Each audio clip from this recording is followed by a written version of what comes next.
तर सिद्धिविनायक मंदिराची श्री सिद्धिविनायक भाग्यलक्ष्मी योजना आता आलेली आहे। जागतिक महिला दिनी जन्मलेल्या मुलीच्या नावे 10,000ची एफडी जाहीर केली जाणार आहे। सिद्धिविनायक मंदिराचा सामाजिक उपक्रम पाहायला मिळतो।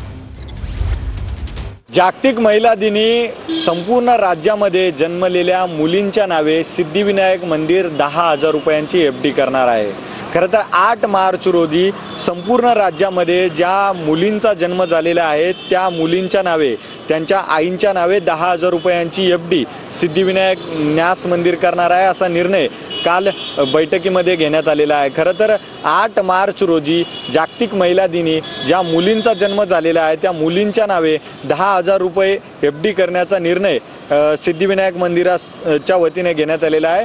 हा प्रस्ताव जो आहे तो सर्वानुमते काल बैठकीमध्ये पार पडलेला आहे आणि या प्रस्तावानुसार 8 मार्च रोजी संपूर्ण राज्यातील जेवढेही शासकीय रुग्णालय आहेत ज्या मुलींचा जन्म झाला आहे त्या मुलींच्या नावे 10,000 रुपयाची एफडी करण्याचा निर्णय सिद्धिविनायक न्यास मंदिराच्या वतीने करण्यात आलेला आहे। कॅमेरा पर्सन हरी नेगी सोबत अजय धंजय, TV9 मराठी, मुंबई।